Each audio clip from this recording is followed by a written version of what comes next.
നമ്മുടെ ബംഗാൾ മുഖ്യമന്ത്രി മമതാ ബാനർജി വീണ് പരിക്കേറ്റു. ഇന്നലെ വൈകിട്ട് ചാനലുകൾ കാണുന്ന മമതയ്ക്ക് ഗുരുതരമായി പരിക്കേറ്റു. അത്യാസന്ന നിലയിലാണ്, ഗുരുതരമായ പരിക്കാണെന്ന് കണ്ടു. പിന്നീട് അവരുടെ ചില ചിത്രങ്ങൾ എക്സിൽ വന്ന് കണ്ടു. അവർ ആശുപത്രി കിടക്കയിൽ കിടക്കുകയാണ്. അപ്പോഴും നെറ്റിയിലുണ്ടായ ചെറിയൊരു മുറിവിൽ നിന്ന് ചോര ഇങ്ങനെ ഒലിച്ചിറങ്ങി കീഴ്ത്താടിയിലൂടെ ഒലിച്ചിറങ്ങുന്നു. അപ്പോൾ എൻ്റെ ഒരു സംശയം സാർ, വീട്ടിൽ നിന്ന് പരിക്കേറ്റ് ആശുപത്രി കൊണ്ടുവന്ന് മൂടി പുതച്ച് കിടത്തിയിരിക്കുന്നു. എന്നിട്ടും ഒരു കോട്ടൺ പോലും ബംഗാളിലെ ആശുപത്രികളിലില്ലേ ഈ ചോരയെന്ന് തുടയ്ക്കാൻ? അതെ. അതോ ഫോട്ടോ എടുക്കാൻ വേണ്ടിയിട്ടുള്ള ഒരു സെറ്റിട്ടുള്ള നാടകമാണോ? കാരണം കഴിഞ്ഞ തെരഞ്ഞെടുപ്പ് കാലത്ത് ഓർക്കുന്നില്ലേ, മമത എന്തോ വണ്ടിയെ കയറി നടക്കുമ്പോൾ ഡോറിനിടയിൽ കാല് പോയി പരിക്കേറ്റു, ഗുരുതരമായ പരിക്കേറ്റ രീതി. ഇപ്പോൾ ഇനി വെച്ച് കെട്ടുമായിട്ട് നടക്കുമായിരിക്കും. ഒരു സഹതാപം ഉണ്ടാക്കും. ചെറിയൊരു മുറിവാണ് നെറ്റിയിൽ കാണുന്നത്, അതിൽ നിന്ന് നേരിയ ചോരപ്പാടുമുണ്ട്. അതിനാണ് വാർത്താക്കുറിപ്പ് ഇറക്കിയത് ഗുരുതരാവസ്ഥയിൽ എന്ന് പറഞ്ഞിട്ട്. എന്നിട്ട് മമത വീട്ടിൽ വന്നു. എന്നിട്ട് കേട്ടൊരു വാർത്ത ഏതോ ഇംഗ്ലീഷ് ചാനൽ കേട്ടു, മമത പറഞ്ഞു BP ലോ ആയതാണ് വീഴാൻ കാരണമെന്ന് ഒരു ഒഫീഷ്യൽ വെർഷൻ. പക്ഷെ മമത പറയുന്നത് എന്നെ ആരോ പിടിച്ച് തള്ളിയതാണെന്ന്. മമതയല്ല, ഡോക്ടറാണ് അത് പറഞ്ഞേ. പിടിച്ച് തള്ളിയതാണെന്ന്. അപ്പോൾ ഞാൻ കേട്ട ചാനലിൽ തന്നെ ആരോ പിടിച്ച് തള്ളിയതാണെന്ന് മമത പറഞ്ഞു. ആ വെർഷനാണ്. പല വർഷം പറഞ്ഞായിരിക്കാം. ഏതായാലും ഇതിനകത്തൊരു ദുരൂഹതയുണ്ട്. എനിക്ക് തോന്നുന്നത് ഈ ഇലക്ട്രൽ ബോണ്ടിൽ അതിൻ്റെ വിശദാംശങ്ങൾ സുപ്രീം കോടതിയുടെ കർശന നിർദ്ദേശപ്രകാരം SBI പബ്ലിഷ് ചെയ്തു. അതിൽ ഏറ്റവും കൂടുതൽ തുക 2364 കോടിയോ മറ്റോ കൊടുത്തിരിക്കുന്നത് സാന്റിയാഗോ മാർട്ടിനാണ്. സാന്റിയാഗോ മാർട്ടിൻ ബംഗാളിൽ മമതയുടെ ഒക്കെ ചങ്ങായിയാണ്. അപ്പോൾ ഈ ലിസ്റ്റ് പുറത്ത് വന്നപ്പോൾ മോഹാലസ്യം വന്ന് വീണതാണോ? അതായത് ഈ ആരോ പിടിച്ച് തള്ളി എന്നുള്ളത് ആശുപത്രിയിൽ ഈ മണിമയ് ബന്ദോപാധ്യായ എന്ന് പറഞ്ഞ ഡോക്ടർ സർക്കാർ ആശുപത്രിയിലാണ് കൊണ്ടുപോയത്. SSKM എന്ന് പറയുന്നത് സർക്കാർ ആശുപത്രിയാണ്. അവർ പറഞ്ഞപ്പോഴാണ്, പക്ഷേ വീട്ടിലാരും ഉണ്ടായിരുന്നില്ല എന്നാണ് പറയുന്നത്. സഹോദരങ്ങളൊക്കെയാണ് കൂടെയുള്ളത്. ഇവർ അവിവാഹിതയാണല്ലോ. വീട്ടിലാരും ഇല്ലാത്ത സമയത്താണെങ്കിൽ പിന്നെ പുറകിൽ നിന്ന് ആര് പിടിച്ചു തള്ളുക? ഒരുപാട് ആളുകളുടെ പ്രാക്കും ആത്മാവുകളുടെ ദീനരോധനം അലയടിക്കുന്ന നാടാണ് ബംഗാൾ. അതെ അതെ, ഇത് BJP-ക്കാരുടെ തലയിൽ വെക്കാത്തത് നന്നായി. ഏതെങ്കിലും BJP ഔദ്യോഗിക വസതിയിലായതുകൊണ്ട് കുഴപ്പമില്ല. നുഴഞ്ഞു കയറിയിട്ട് പുറകിൽ നിന്ന് തള്ളിയതാണെന്നൊക്കെ. വല്ല കൊട്ടാര വിപ്ലവമാണോ ഇത്? പല വേർഷൻസ് അവർ തന്നെ പറഞ്ഞു. ഈ TMCയുടെ തൃണമൂലിൻ്റെ നേതാക്കൾ അവിടുത്തെ പത്രങ്ങളും ഒക്കെ നോക്കുമ്പോൾ പല വേർഷൻസ് ഞാൻ കണ്ടു. ട്രെഡ്മില്ലിൽ നടക്കുമ്പോൾ ബാലൻസ് തെറ്റിയതാണ്, പടിക്കെട്ടിൽ നിന്ന് വീണതാണ്, പിന്നെ ലോ BP ആയതുകൊണ്ട് പറ്റിപ്പോയതാണ്. ആ കൺഫ്യൂഷന് പുറമെ ഇത് സംഭവിച്ച സ്ഥലം കിടപ്പുമുറിയാണെന്ന് പറയുന്നുണ്ട്, ഡ്രോയിങ് റൂമാണെന്നും പറയുന്നുണ്ട്. അങ്ങനെ അവർ തന്നെ ഈ TMCയുടെ നേതാക്കൾ തന്നെ പല വേർഷൻസ് പറഞ്ഞിട്ടുണ്ട്. ഇതിൻ്റെ കൃത്യമായ കാര്യം അറിയാവുന്ന ഒരാൾ മമതയാണല്ലോ, അവർ മിണ്ടിയതില്ല. ഇതെങ്ങനെയാണ് സംഭവിച്ചത്, എന്താണ് എന്നുള്ള പരസ്പര വിരുദ്ധമായ കാര്യങ്ങൾ പറഞ്ഞെങ്കിൽ എന്തോ ഒരു ദുരൂഹതയുണ്ട്. എന്നിട്ട് ദുരൂഹതയുണ്ടെന്നുള്ള കാര്യത്തിലൊന്നും ഒരു സംശയമില്ല. അതുകൊണ്ടാണല്ലോ ചർച്ച ചെയ്യേണ്ടി വന്നിരിക്കുന്നത്. ഈ ആശുപത്രിയിൽ പറഞ്ഞിരിക്കുന്നത് എന്താണ് അസുഖം എന്ന് അവർ മെഡിക്കൽ ലാംഗ്വേജ് ആണല്ലോ പറയുക. സെറിബ്രൽ കൺകഷൻ എന്നാണ് പറഞ്ഞിരിക്കുന്നത്. അപ്പോൾ കൺകഷൻ എന്ന് പറഞ്ഞാൽ എന്താണ് എന്ന് നോക്കി. എന്നിട്ട് ആ കൺകഷൻ എന്ന് പറഞ്ഞിട്ടാണ് due to some push from behind, പിന്നിൽ നിന്നുള്ള എന്ന് എഴുതിയിട്ടുണ്ടായില്ലേ. Due to some push from behind എന്ന് ഈ മണിമയ് ബന്ദോപാധ്യായ ഡയറക്ടർ സർക്കാർ ആശുപത്രിയുടെ അവർ പറഞ്ഞിട്ടുണ്ട്. ഇനി കൺകഷൻ എന്താണെന്ന് നോക്കാം. Concussion is A mild traumatic brain injury എന്ന് പറഞ്ഞാൽ മിതമായ തലച്ചോറിനുണ്ടാകുന്ന ഒരു നേരിയ പരിക്ക്. അതുകൊണ്ട് എന്താണ് സംഭവിക്കുക? അതുകൊണ്ട് ഈ തലവേദന വരാം, നമ്മുടെ കോൺസെൻട്രേഷൻ എന്തിലൊക്കെ ഏകാഗ്രത പോകാം, മെമ്മറി ലോസ് ഉണ്ടാവാം, ഓർമ്മ. അതെന്ന് പറഞ്ഞാൽ ഇത് കുറേ ദീർഘമായിട്ടല്ല, താൽക്കാലികമൊക്കെ ആയിട്ട് കുറേ നേരത്തേക്കൊക്കെ. ബാലൻസ് തെറ്റാം,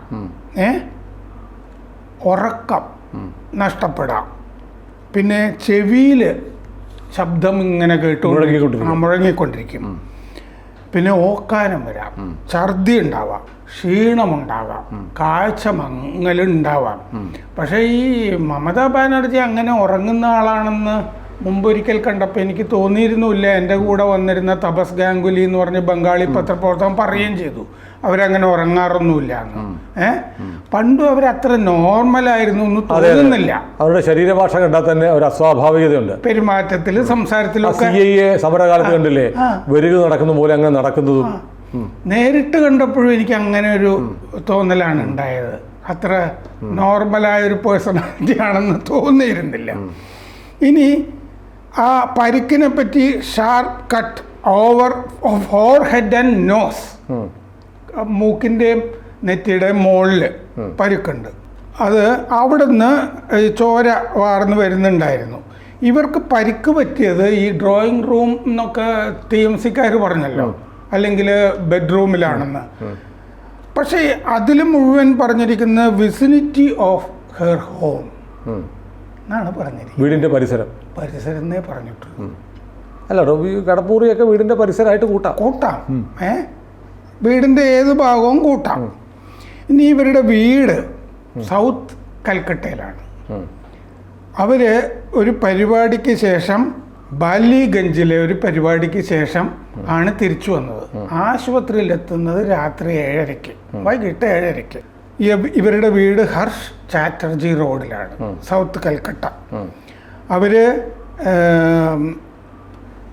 ഏക് ഡാലിയ എവർഗ്രീൻ ക്ലബ് എന്ന് പറഞ്ഞ സ്ഥലത്ത് പഴയ മന്ത്രി സുബ്രത മുഖർജിയുടെ ഒരു പ്രതിമ അനാവരണം ചെയ്ത് തിരിച്ച് മടങ്ങുമായിരുന്നു. വീടിൻ്റെ അടുത്ത് തന്നെയാണ് ഈ സംഭവമൊക്കെ.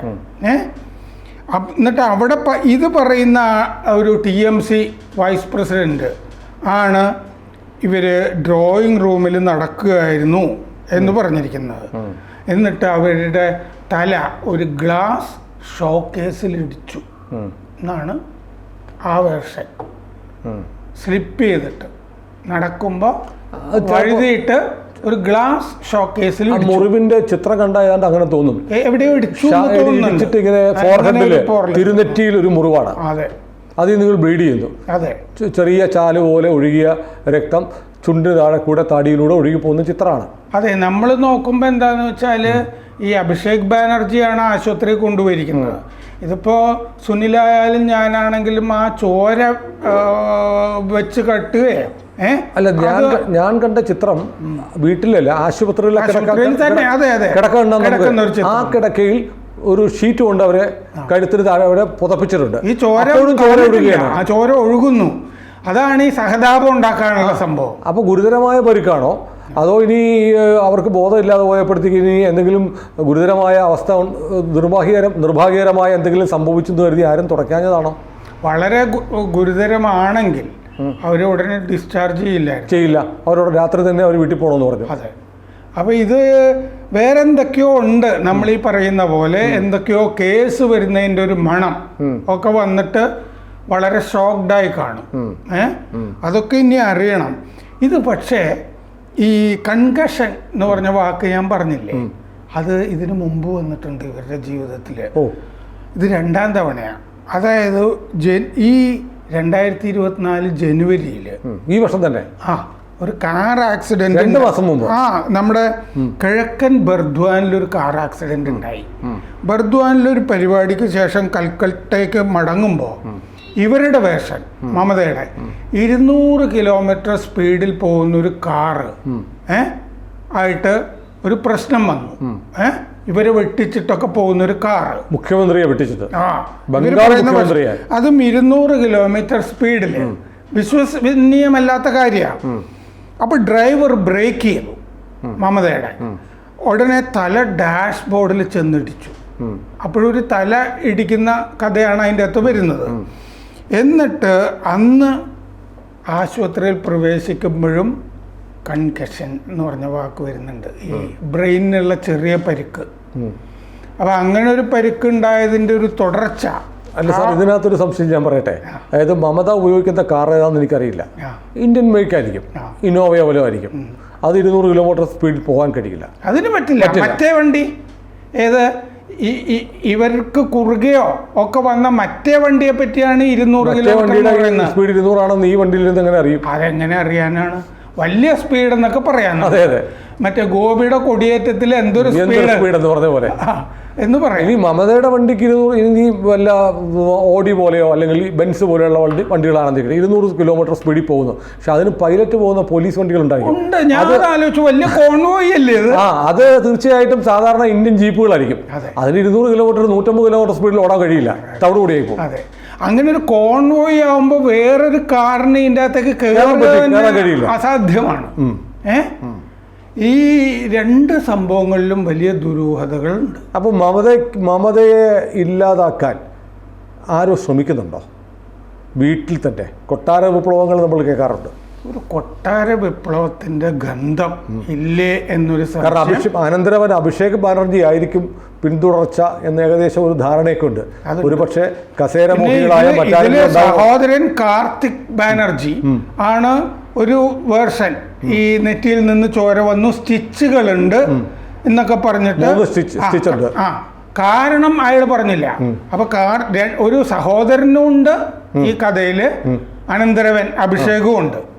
അപ്പൊ ആരാണ് അടുത്ത അവകാശി എന്നുള്ളൊരു തർക്കം ഒരുപക്ഷെ കൊട്ടാരത്തിൽ ഈ വീട്ടില് ഒരാളും ഉണ്ടായിരുന്നില്ല എന്നുള്ള വേഷം തന്നെ ശരിയാണോ എന്നും നമ്മൾ സംശയിക്കണം. അതെ അതെ, ഒരു മുഖ്യമന്ത്രിയെ വിശ്വസിക്കാൻ പറ്റില്ല. മുഖ്യമന്ത്രിയുടെ വീട്ടിൽ ഒരാൾ മാത്രമേ കാണൂ എന്ന് പറയുന്നത് തികച്ചും അവിശ്വസനീയമാണ്. തീർത്തും അവിശ്വസനീയ. ഈ അഭിഷേക് ബാനർജി തന്നെ വന്നിട്ട് കൊണ്ടുപോകണം എന്നൊക്കെ പറഞ്ഞു കഴിഞ്ഞാൽ അവിടെ പോലീസുകാരില്ലേ? ഇന്ത്യയിലെ ഏറ്റവും കൂടുതൽ സെക്യൂരിറ്റി ഉള്ള മുഖ്യമന്ത്രിമാരിൽ ഒരാളാണ് മമതാ ബാനർജി. അപ്പോൾ അഭിഷേക് ബാനർജി അതിൻ്റെ അകത്ത് ഉണ്ടായിരുന്നു എന്ന് വേണം വിചാരിക്കാൻ. അതെ, ആശുപത്രിയിലാക്കിയതുകൊണ്ട്. ഏതായാലും നമ്മുടെ ഒരു മുഖ്യമന്ത്രിയാണ്, നമ്മുടെ രാജ്യത്തെ പ്രധാനപ്പെട്ട നേതാക്കന്മാരിൽ ഒരാളാണ്. അവർക്ക് ആയുരാരോഗ്യ സൗഖ്യങ്ങൾ ഉണ്ടാവട്ടെ. പക്ഷേ അവർക്ക് എന്താണ് സംഭവിച്ചത്? ദുരൂഹതയും നീക്കാനുള്ള ബാധ്യത അവർക്ക് എന്താണ്, അതുകൂടി നമ്മൾ പറയുന്നു. അവർക്ക് എന്താണ് അവര് ഒരു ആയുരാരോഗ്യ സൗഖ്യങ്ങൾ നമ്മൾ നേരുന്നു. എന്താണ് സംഭവിച്ചതെന്ന് നമുക്ക് അറിയുകയും വേണം, അത് നമ്മളുടെ കടമയാണ്. അതല്ല, നെറ്റിയിൽ ഒരു ചെറിയ മുറിവുണ്ടായി, അത് വലിയ അടുത്ത ദിവസങ്ങളിൽ ബാൻഡേജൊക്കെ ഒട്ടിച്ച് സഹതാപ വോട്ടുകൾ തേടാൻ മമത ശ്രമിക്കുന്നുവെങ്കിൽ ബംഗാളിലെ രാഷ്ട്രീയ കാലാവസ്ഥ മമതയ്ക്ക് അത്ര അനുകൂലമല്ല എന്നുകൂടി ിലേക്കും ഒക്കെ ED ഒക്കെ വലിച്ച് CBI ഒക്കെ വലിച്ച് ഇട്ടിരിക്കുന്നതാണ്. കേന്ദ്ര ഏജൻസികളുടെ വലിയ ബഹളം അവിടെ സൃഷ്ടിച്ചിരിക്കുന്ന സമയമാണ്. ഏതായാലും ബംഗാളിൽ എന്തോ സംഭവിക്കുന്നുണ്ട്. ബംഗാളിൽ നിന്ന് പണ്ട് KG ശങ്കരപ്പിള്ള ഒന്നും കേൾക്കുന്നില്ല എന്ന് പറഞ്ഞെങ്കിൽ ഇപ്പോൾ ദുരൂഹമായ കാര്യങ്ങളെ കേൾക്കുന്നുള്ളൂ. ഇതൊക്കെ കേൾക്കുന്നുണ്ട്. അതെ അതെ, നല്ലതാവട്ടെ. അതെ. കൂടുതൽ വാർത്തകളും വിശേഷങ്ങളും നിങ്ങളിലേക്ക് എത്താൻ ABC മലയാളം സബ്സ്ക്രൈബ് ചെയ്യുക, ബെൽ ബട്ടണും അമർത്തുക.